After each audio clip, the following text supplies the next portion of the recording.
All right, good afternoon. Great to see so many members of the media as we are indeed part of an exciting time for women's soccer and honored to be with these incredible athletes. Going to do something a little bit different here. We're going to be unofficial and just first salute these incredible athletes for helping their team win the 4th World Cup in USA's history. Well done, ladies. All of them are going to be available for one-on-one interviews as well after this, and then also Steve Malik, our fine owner, and Kurt Johnson, our president general manager. We're going to bring them up to the dais for some comments as well about building toward the ICC, the new stadium, and all of the work that's being done around women's soccer and even men's soccer as well. With that, let's meet the fine members of our dais. Of course, I call him the best women's professional coach in the world, and I think he's shown that doing it with these superstars and even without them. Let's hear it for Paul Riley. Fantastic left back. I don't think gets enough credit for playing left back for the U.S. women's national team. You know what she can do as a 10 and a forward for our team, of course, from North Carolina, Crystal Dunn. Sitting next to her, Sam Mewis, 2 goals and an assist, and a great starter for Jill Ellis. Did an amazing job, great job. Samantha Mewis, let's hear it for Sam. A regular at center back for the U.S. team, started every game for the USA, just a rock back there, can drop dimes as well. Incredible server of the ball, Abby Dahlkemper. And, of course, we're so proud of the job she's done to be a great part of the team. Of course, a key part of our team, the MVP of last year's NWSL championship game, also started at North Carolina. Jessica McDonald, well done. I'm going to ask one question to each of them, and then want to talk to Paul about integrating them back into the team, and then we'll open it up for questions. And then, as I told you earlier, we'll bring up Steve and Kurt as we're so excited to celebrate what they've done. And we'll start with you, Crystal Dunn, obviously, and we'll talk about playing left back and not getting that credit, but accepting that role. Talk about what it means to maybe play a position that you don't love, but you did it so great for the USA. Whoa. Mic check, 1, 2, 2. Okay, perfect. Yeah, I think my experience at the World Cup was challenging in itself. Obviously, playing against top opponents, but doing it in a position that, I never deemed was my best position. I think anyone who's kind of followed my journey knows that I speak highly about, just feeling like you can impact the game regardless of where you're on the pitch. It was an honor to obviously be in that role and be a starter, a left back in the World Cup. But I think, it was challenging. And I think everyone just needs to always accept your role and do it to your best ability. And regardless of if that's your number one position or not, it's just about impacting the game regardless of where you are on the field. Well said, Crystal. Certainly proud of you. And speaking of pride, Samantha Mewis, the job you did coming back from a Little Knicks as well, and to earn that first team spot every single time for all the big games, and then a couple goals and an assist. It had to be a great feeling for you to always earn the starting lineup for all the big games.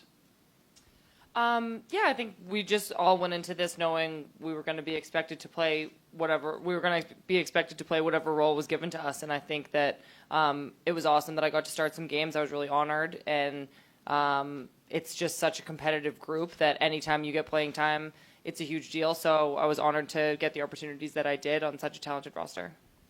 Well, you definitely had a great advocate back here for Paul Riley talking about the job you did as well. It was fantastic. Speaking of fantastic, Abby Dahlkemper, just a rock back there, solidifying the center back position and the balls you serve as well. Talk about that key role as a key defender for the U.S. team, Abby. Well done. Thanks. Yeah, I mean, as the girls said, I think it's such an honor and such a great opportunity every time you are able to step on the field, with the talented roster we have, and being able to play before the World Cup on this team, and get games under my belt definitely helped. And, I just tried to stay consistent and help my team in whichever way I can. And, defensively, I think we were really solid, and that starts from the forward line and all the way through the team. So that was great, and it was an honor to be able to start those games. Perfect. And Jessica McDonald, you brought us all to tears so often as we followed your social media and your son coming over, a true soccer mom, and your journey incredible, and playing some quality minutes in that second game as well. Jessica McDonald, as you reflect on being a World Cup champion, having your son there as well, what did it mean to you?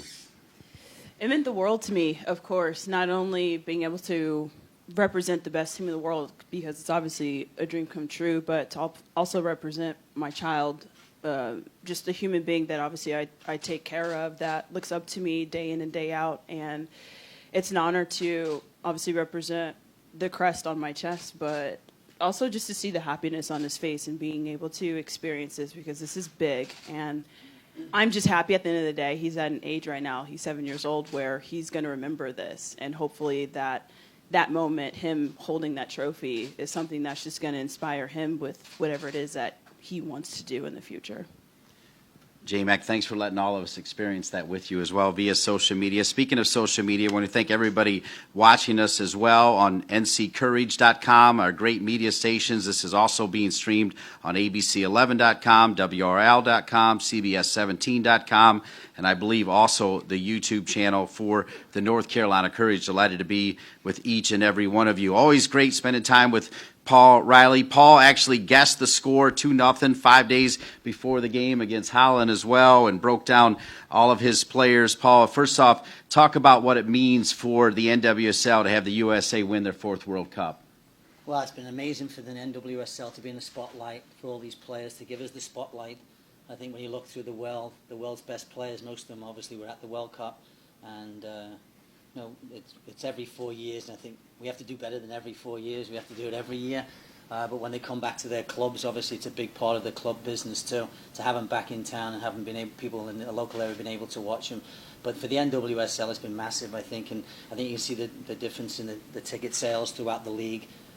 Chicago sold, I think, 12,000 already for this weekend's game. So I think it's been massive plus for the league. But we have to continue it, and the quality of play, they have to bring that quality they showed in France here now, and that goes for every player that's in the league, because the teams have done well without them, and now I think we want to improve the play even more so, and I think it's a big part of the future of the next 3 or 4 months. And we have the ICC coming here too, the best players in the world coming to North Carolina again, so it's a great opportunity for these players. And I said to Sam this morning that, Sam, we talked yesterday about 23 games between now and Christmas, and I said there's only one game, and that's Sunday's game, and I think for all 4 of them, and for every other player coming back in the league, it's about the next game. Preparation, where there's more recovery, more training, more sprint work, less sprint work, more sleep, whatever it takes for that one game, and just really trying to improve in that one game. And they can still grow. There's a young team. We have a young team. These guys, besides Jess, who's still... Come on. No. I was going to say going into your prime. Jess is going into her prime. I was just going to say Jess is going into her prime. The rest of them are very young, and I think it's a great moment for our club anyway to have such a young team and so much talent on the team. And talk about integration. We talk about integration back into the setup, and I mean they were brilliant yesterday. Come straight back in and no questions asked, and just get on with it. And I think that's the difference, maybe between ours and maybe some other players in the league. But I want it to be that they come back for every team in the league, and the fans understand how much they care about their club. And I don't think you have to ask them how much they care, because the next game's Sunday, and the whole focus is Sunday now. And they've had 10 days to enjoy themselves, and they did enjoy themselves, and now they're back, and they're sweating again. They were out there sweating yesterday. Sam looked at them and he goes, oh man, it's not easy, and that's the way it is. Hard is fun, and they'll get on with it again. And my job's to make sure that every single player sitting up here gets better before the end of the season, because there is no finish line. They've got to keep pushing forward. They've got to keep pushing on. I want them to be better. I want them to be better players, and the World Cup is not the end of their careers. It's the start of their careers. And my job is to make sure for this next question you hold the microphone a little closer so we pick it up all the way across. You can hear anything?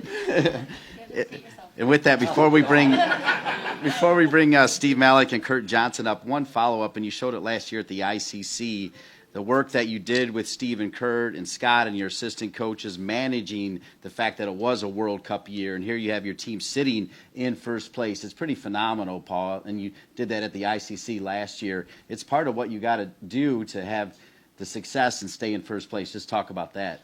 Well, I think the big thing for us, is that close enough for you? Okay.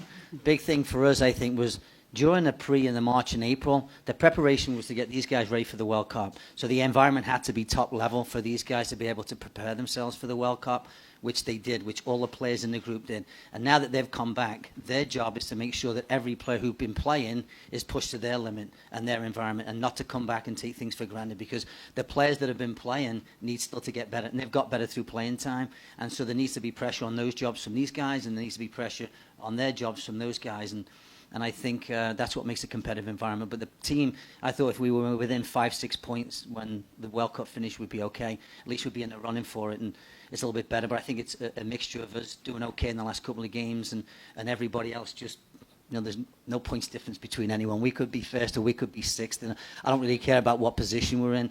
I would prefer to be sixth within 5-6 points, but the team's been really good. The energy level's been fantastic, and I think people like Recaro and Kristen Hamilton and these type of people have really matured into really good soccer players and footballers. And I think that who's the next one? Who's going to be the next player? Is it Kristen Hamilton going to end up leading scorer in the league? And I think there's a lot of stories about it. But Kristen knows that Jess Mack's back, Crystal's back, and Sammy's back, and so Kristen Hamilton has to be better. Lynn Williams has to be better.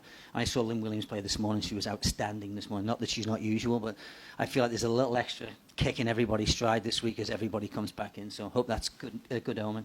Yeah, and Crystal and Sam, if you could just echo the thoughts of winning the World Cup, but then also following your professional team and seeing them have success while you're over in France. What did that mean to you?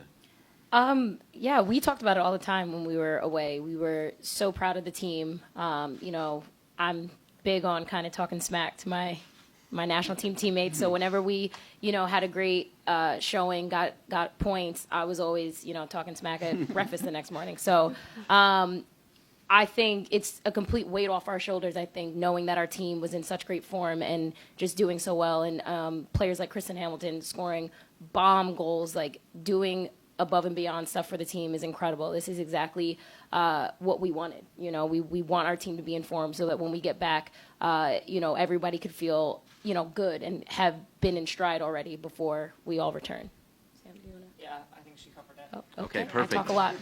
Well, it is about seizing the moment, not just for the next home game, but for a long time down the road. Of course, we are hosting the ICC. We are hosting the NWSL Championship game. And while you were gone, big announcements on what's happening in Southern Raleigh as well. So with that, we'd like to bring up two of our fearless leaders, the owner of the North Carolina Courage and North Carolina FC, Steve Malik, and the longtime president and general manager of both clubs, Kurt Johnson. And Steve, so great to have you right next to me. Big announcement. We love the World Cup. The Courage keep winning. Your posts and tweets are awesome as well about seeing the Courage keep going on. But this team is coming back to some exciting times indeed. So first, I just want to say to all of y'all out there that, and to these women, that we could not be more proud of you.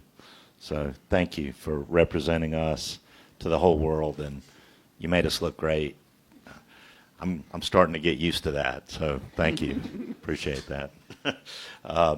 Yeah, there is a lot going on, and a lot of folks want to talk about our stadium plans and development and entertainment district downtown. But I think today, we ought to be focusing on the club and the league. And I just say, while the World Cup was going on, for the league to announce an ESPN media deal to be this weekend, you'll be on ESPN2 with a big raucous crowd in Chicago.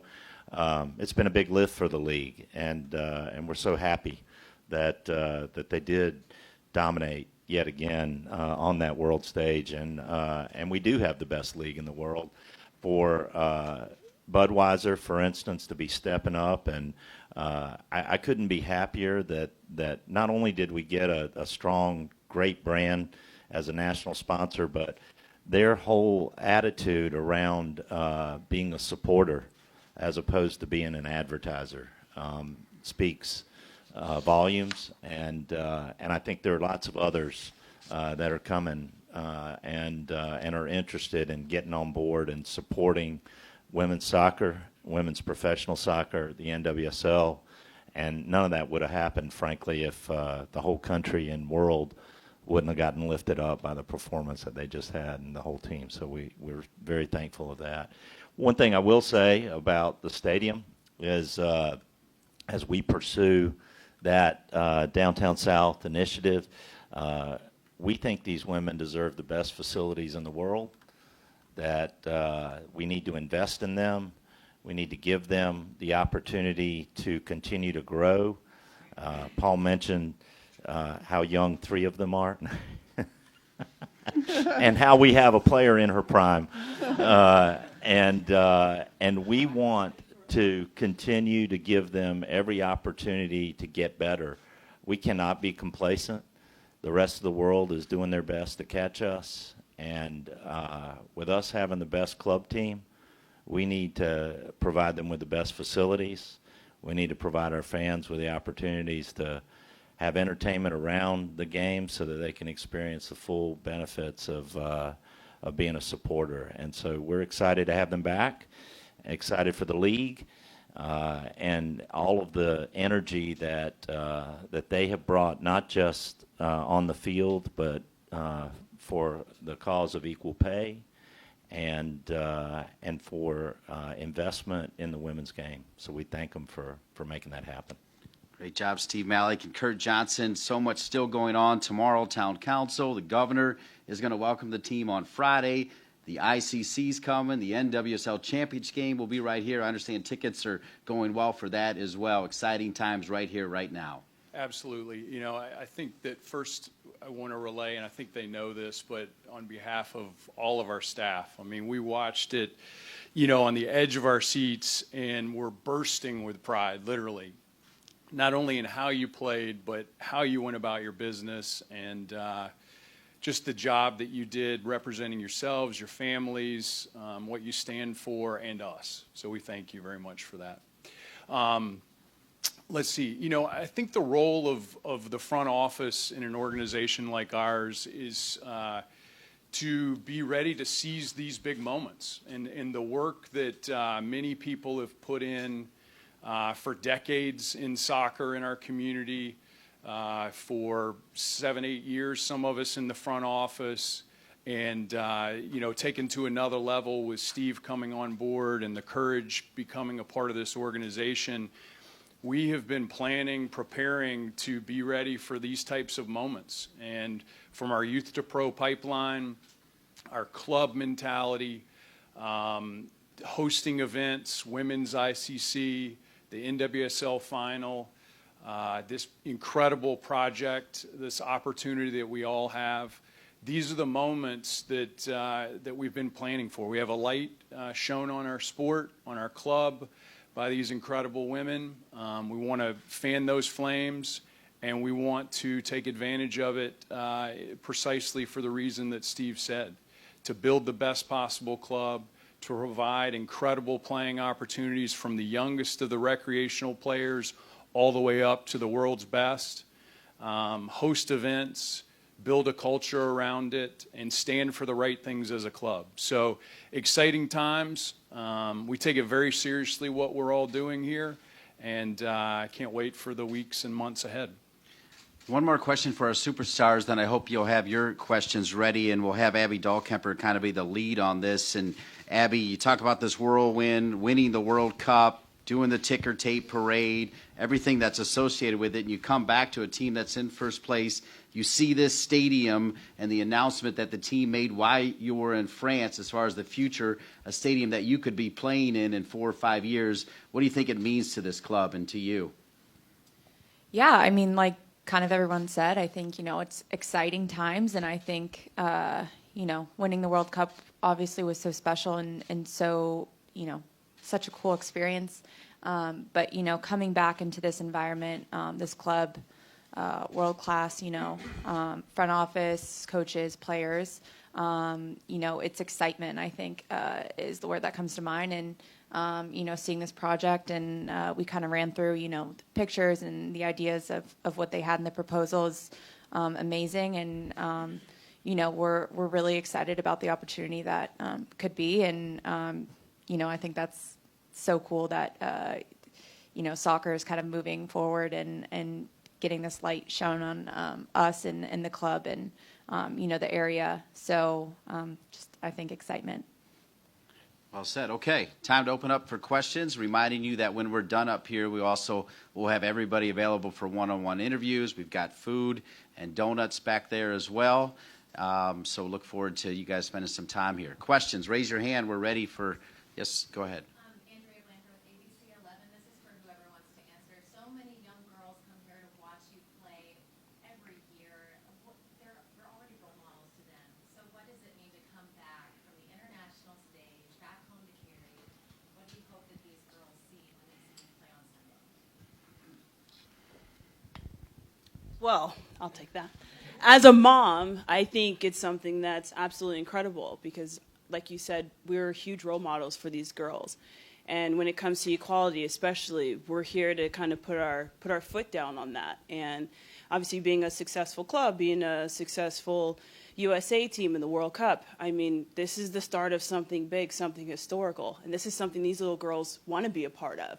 And for them to be able to see us live and in action, that's something really cool. And imagine actually meeting your role models as well, because we're very good at meeting the fans after the games, and we get all the feedback from all the little kids out there, and just to see a smile on their face, that's life changing. These kids are going to remember that for the rest of their lives. They're going to remember the World Cup championship for the rest of their lives. They're going to remember meeting the NC Courage ladies that played in the World Cup, and not only that, but won an ICC tournament, that won an NWSL championship, that won an NWSL Shield. I mean, the list goes on. And to be able to see that live and in action, that's something big and something really cool and something that's going to inspire them in the future. So that's very important for little kids. Great question, great answer. Neil. Same. You, Abby, and Jessica were back for Saturday's game. Crystal was at another NWSL game on Sunday. And in all the media appearances, Listen, family, y'all, husbands live across the world. So. and in a lot of your U.S. teammates' appearances, there's been a conspicuous mention of NWSL as been a part of the talking points. And a lot of people have noticed that's different than past big tournaments, past cycles. Why are we seeing, and why is it important that we're seeing an added emphasis and mention on NWSL after this tournament as opposed to maybe the past 4 or 2? Well, I just think we all know that the league is the future. This is where we live. This is where we train every day, and this environment is really where we improve the most. It's where we are actively improving ourselves in our soccer. So I think everyone on the national team knows that the NWSL is one of our top priorities to continue to maintain and improve. And if we can have any influence on continuing to just grow the league, show the fans what soccer's all about, add new fans, it's going to just continue to push soccer in the whole country. So we all really, really want the league to do well, and we feel very fortunate to be a part of the Courage where we have the best environment to train, where I feel like I get better every day here. And I think it's just been in the conversation a lot because we all know how important it is. And then one follow-up, Crystal. There's the World Cup bump, and then there's sustaining all that. You lived through a couple of these cycles, or played through it. What's the best way to sustain the attention that we're seeing kind of in the white pipe follow-up to the World Cup? Yeah, I think this last World Cup was really powerful. I think women's soccer has now, or should be, out of the state of, is women's soccer worth it? Are we, is it worth the investment? And I think now the new conversation is, how are we going to propel ourselves in the new direction? And I think, us winning the World Cup is incredible. It's it was viewed by so many people. And I think obviously us coming back into this environment is just as powerful for people to be able to go into their backyard and be able to see amazing soccer. And I think, the more we can just continue pushing the fact that we are worth it, women's soccer is exactly where the money should be flowing into. It's exactly where the stadium should be put. And it's important that we just continue the conversation of, we're past the whole, are we worth it? It's about pushing us more and more. And as Sam said, the league is so important. It's where everyone develops. It's where everyone spends most of their time getting better. And, we have to protect it. We have to continue making it better in any way we can. This is really for anyone, I guess. What experiences as soccer players prepared you best to play professionally and at the World Cup stage? Well, I can go. Crystal and I played in 3 Youth World Cups together, and I think that was obviously the youth national teams were really beneficial experiences, but really just starting out at the club level, which I know we have such a good relationship with our youth club teams, and just having that experience of training every day and to get better. And then Abby and I went to college together. I think that was an amazing environment for both of us to improve. So really just kind of like moving up step by step from club to college to here has been, I think, most of our journeys. I don't know. I mean, there's no correct route to get to the pro level. I think that's what's incredible about when you do make it as a pro. Like, everything that's happened before doesn't really matter. You know, me and Sam gone through the, 3 Youth World Cups together. That was our route. Some people have never made a youth roster ever, still making it in the pros, and they're still dominating the game. I think at the end of the day, it's really about investing in yourself, and however you end up in the pro world, it's about taking time to really say, am I happy where I am, or do I want to get better? So I think that's what's incredible really about our sport is there's no one path. There's no one correct way. Now you're seeing people go overseas or leaving college earlier. That's going to be probably a new era in the next coming years. But at the end of the day, it's really about your own personal investment and choosing what's best for yourself. Were there any specific moments where, like, there was a decision, I'm going to play professionally, or, like, kind of switching from, I'm just playing soccer as a kid and I love this, or I want to play in college, to I want to be at the highest level? Or was it kind of, you had that in your minds the whole time?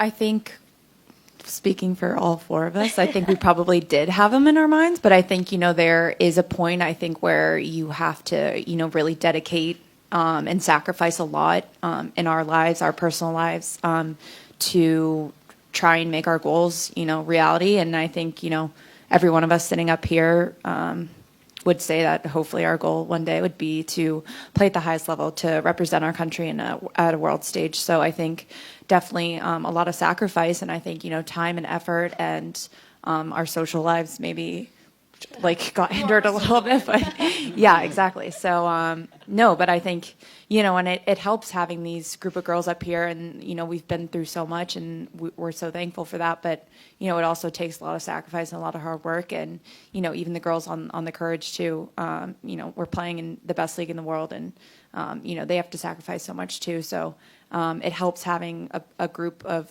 strong women and kind of doing the same thing to support each other. And I think that's really important. Yes, sir.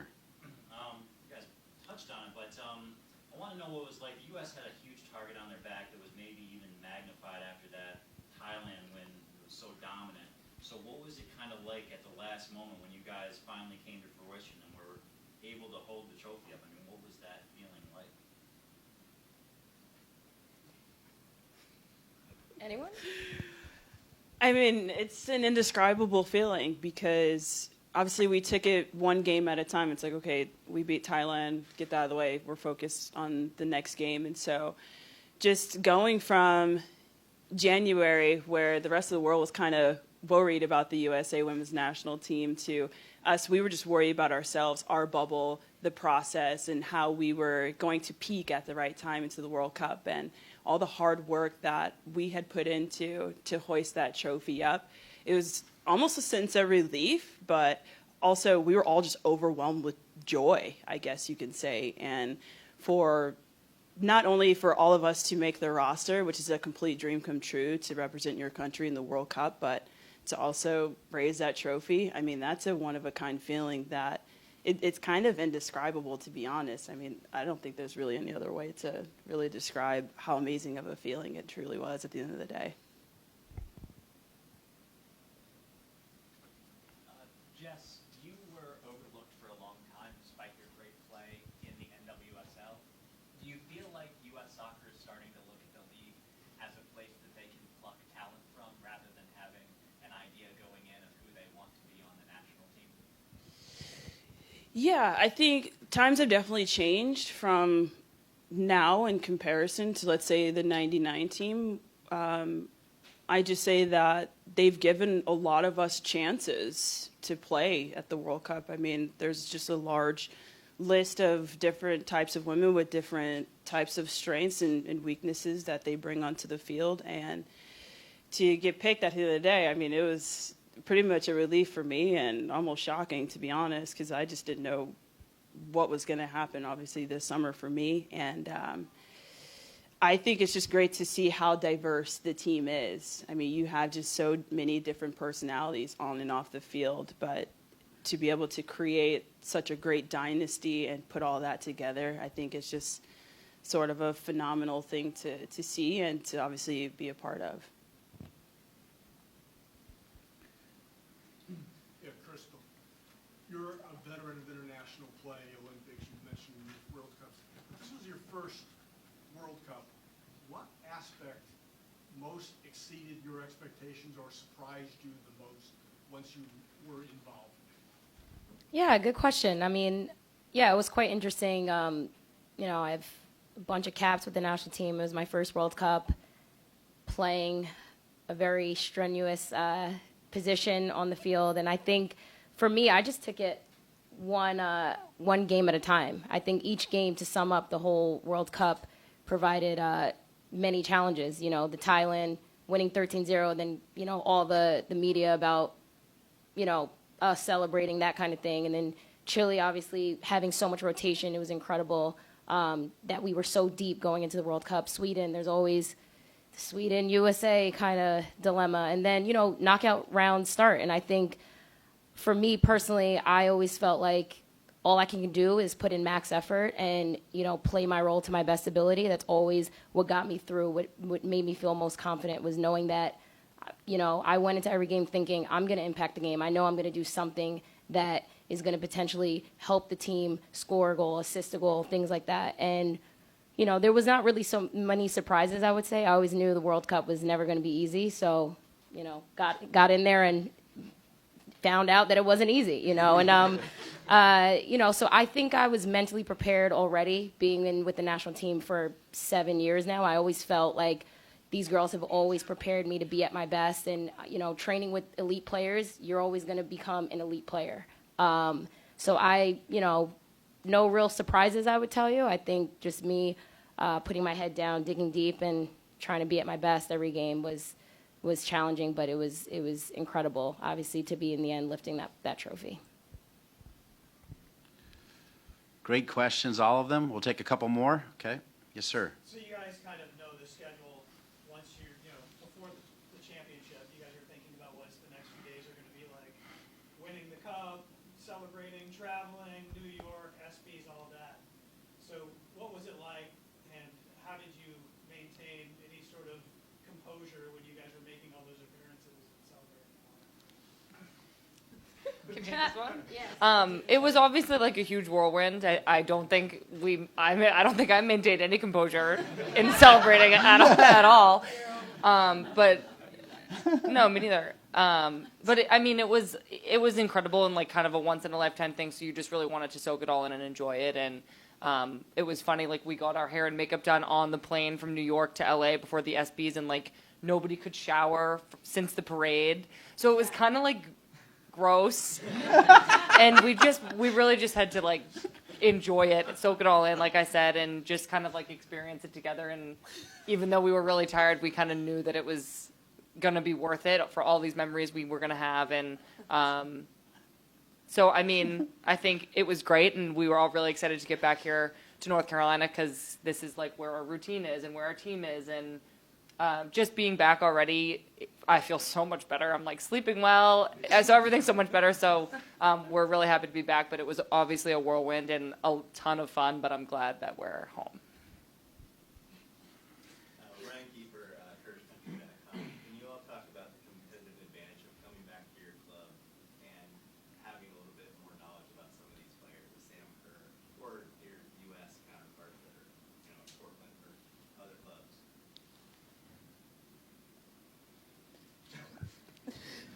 Well, to be honest, we kind of already knew all these players going in the first place because we play against them every weekend in NWSL, and so we know a lot of people's weaknesses and their strengths, but bottom line for the Courage, we focus on ourselves more so than anything and what we're going to do as a team, and so we try not to worry about individuals, but of course if we shut them down, then maybe the team will lack something, and so as long as we work on our strengths and fix our weaknesses, then that's what's going to help continue us to be a successful team. So each of you not being from here, what is for each of you, what's your favorite thing about living in North Carolina? And yeah. For each of us. Well, my favorite thing is the Courage. The Courage. No, I mean, I can go. Yeah, I love the biscuits, but no, it's obviously a great area. I think the people are just so friendly and so supportive, and I find that I interact with that the most actually at the Courage games. The fans are, I love to talk to them. Everybody's really nice, personable, willing to kind of go out on a limb for you. It seems like there's real Southern hospitality, and I've really enjoyed that. Well, besides the Courage, as some of you guys probably know, I grew up in Phoenix, Arizona, where there's just one season and one season only, and that is burning hot kind of season. And so I think all 4 seasons here I like to take advantage of, especially the fall, seeing the leaves change colors. That's life-changing for me is the weather, that's for sure. All right, I'm last, so I'll just say something. No, I'm just kidding. Yeah, I think me obviously going to school down the road, 20 minutes, 25 minutes away, I always felt like when I came to this team, I felt like I was coming home in a big way because, college is obviously an important part of our lives, and I spent 4 amazing years here going to college. So, yeah, there's that kind of home feeling, kind of similar to what Sam was saying, like that Southern hospitality of feeling like you're friends with everybody. Speaking with fans after games, you feel like, they're so down to earth, and their support is so incredible, and it's a really great environment and great place to be. Okay, we'll take one more question, and then we'll have. Oh, sorry. We got someone else to talk. Go ahead, Abby. Sorry, Abby. Yeah. What do you like about North Carolina, Abby? No, I was gonna say the Southern hospitality as well, but traveling through France, we stayed in Paris twice. We stayed in cities, and I think that just having a little bit of space, and the landscape of this area and where we live in our apartments is so nice too. So, just kind of taking a breath, having some space, the pool, my friends, which is these people. Crystal, you talked about propelling the league forward and the new investors that are coming in. What each of you guys would you like to see those changes, and how would you prioritize where they put attention for women's soccer? I'd love some nice commercials or something. I mean, I don't know about you guys, but I'm trying to be promoting the league. I don't know. I mean, I just feel like, when we talk about money pouring into the league, obviously, salaries, players getting paid even more, things like that. And I think, there's just so many ways that money can actually be beneficial. It's not only money in pockets. It's, facilities. It's gear. It's just really anything that makes you feel like a true professional. And I think that's what's most important is a lot of people talk about we need more money. And it's not necessarily just money in pockets. It's just money flowing where people feel like this is my job. And in order for me to be at my best, I need to come into a facility that makes my standards even rise higher as a professional athlete. And it's just, the list can go on. Every little bit matters. And I think that's what is most important is that any little bit that someone's willing to do is incredible. It goes a long way. Yeah, just to echo that, I think the TV deal is really important. I think continuing to raise the minimum salaries is really important. Continuing to make this a really professional atmosphere, and I think we do a great job here at the Courage. And the league in general can continue to push those things forward in the league front office. And we're very grateful. I mean, this is our 7th season. It's awesome, but we want this to get better. We want it to grow. And I think there's a lot of work going on behind the scenes with both the NWSL and the National Team Players Associations to push those things along. And hopefully this in the coming months, a lot more things are improved and continue to get pushed. I mean, I agree with what Sam said, but I think, kind of closing that gap from the teams that maybe need a little bit more support to, the top teams and kind of mirroring what, they're doing. And I think the biggest thing for me is just making sure that like all the girls that play professional soccer feel like, this is their sole job and that their salaries are something that, they can be sustained and live off of. And so I think, raising the money that comes in there. And, and I think the other thing too is just making the league feel, secure and like it's thriving, that it's, moving in a positive direction. I think that's really important. And I think also too is, creating these fans that not only come every 4 years and, there's a huge hype every couple of months right after the World Cup, but continuing, to sell out games and hopefully create, lifelong soccer fans. I think marketing would be a big thing for the NWSL. As you guys probably know, I've played in a lot of teams in this league, and I've heard from a lot of these cities, people don't even know that they even have a professional women's soccer team. I just made a post yesterday about like my first day being back with these girls with the Courage, and someone literally messaged me saying they live 30 minutes away from here, didn't even know that they had a women's team here. So I think if we can market a little bit better, because I've heard that one too many times throughout my career, if we just market a little bit better, I think that would definitely help with salaries and things like that for the players. And so that's definitely one big thing that we can definitely change in this league. Great questions, and some final comments. First of all, Sam Mewis, your take on the whirlwind and everything about it, and then your comfort back here was heartwarming. I love that answer. Phenomenal. Paul Riley, I'd love for you to answer the question from this nice young man talking about the NWSL's impact on the national team, reminding everybody that probably the Courage had 8 players in the top 30 for the U.S. pool, including player number 24. We also had 3 other players that played for New Zealand, Brazil, and Canada as well, to give you an idea of the impact the league has made on not just our national team, but other national teams. And, Paul, I'd like you to comment on that, what the NWSL means for, indeed, the strength of our national team and other national teams. Well, I think a lot of the players have talked about the NWSL and what it does for the players and the competitive environment it gives the players. And I think somebody that asked the question was, how does it help the league and how does the league help the players? To me, the season needs to be a little bit longer. I think we need to have a longer season so they can stay in a competitive environment for 10 months as opposed to 8 months. So I think it's something that we would try to move towards. Because I think this is where, and I think Jill Ellis understands that this is where they're training 90% of the time. So if they're training 90% of the time, then put everything into that environment, make that environment better, more full-time people, more sports science people, more performance people, so we can, again, keep educating and keep being better than the rest of the world, because they are getting better. There's no question the rest of the world's catching up. I don't like using catching up. They're getting better, so it's in order for us to improve. The best way to improve, to me, more competition, more teams in the league. I think we need to expand maybe a little bit, but we need a longer season. We need to be able to give them an extra couple of months of training so they can stay in a really competitive environment.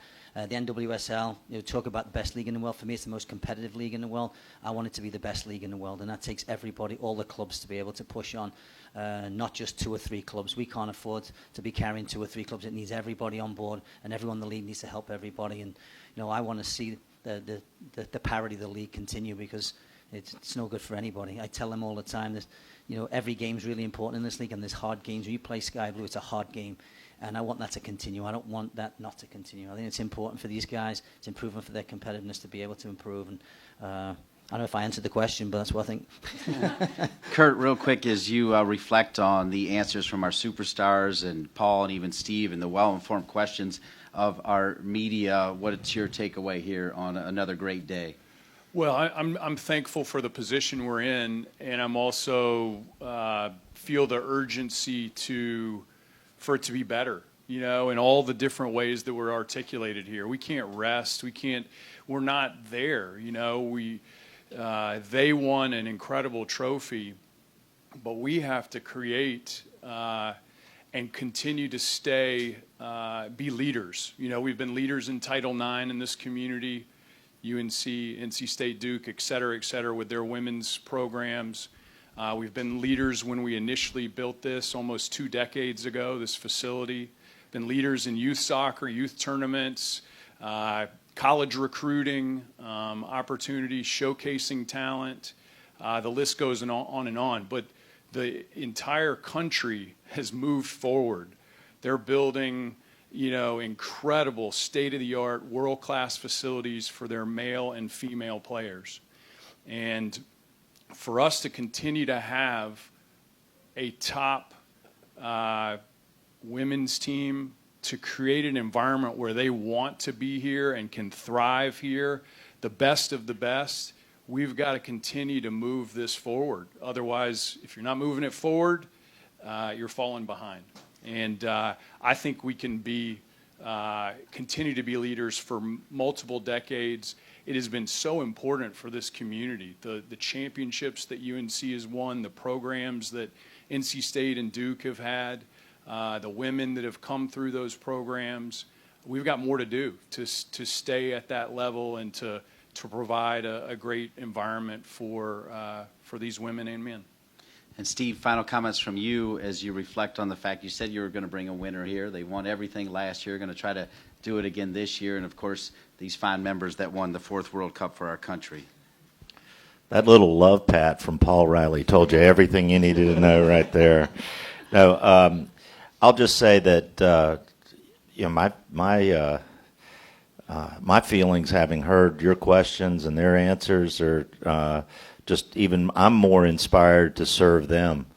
They're pioneers here in the work that they do. Look at them; they're all sitting up here sweating. They just had a practice, and then they're smiling and answering your questions. They're great for the game. It's great to win a World Cup. A lot of talk here about NWSL. I'm chairman of the executive committee, and I'm doing that extra work because I want to work hard to accomplish all of those things that they said in service to them and their goals. We want to be the best. You're right. I said that.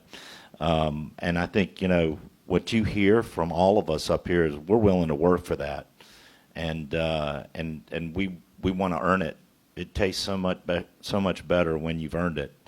And so we're out there doing that on behalf of our community and for them, our country. So couldn't be more proud. All right, we said we were going to end it at 12:30. All of these players are going to be available for interviews, and I know they want to do some live shots as well. We will have food available. Do want to remind everybody that North Carolina FC, the men's team, plays tonight at 7, and this Great Courage team will be on Sunday, 6 o'clock on ESPN2 to take on Chicago. So proud of each and every one of you on winning the 4th World Cup and everything you do for the North Carolina Courage media. Thank you so much for being with us. Have a great day. Go Courage. Great to be with you all.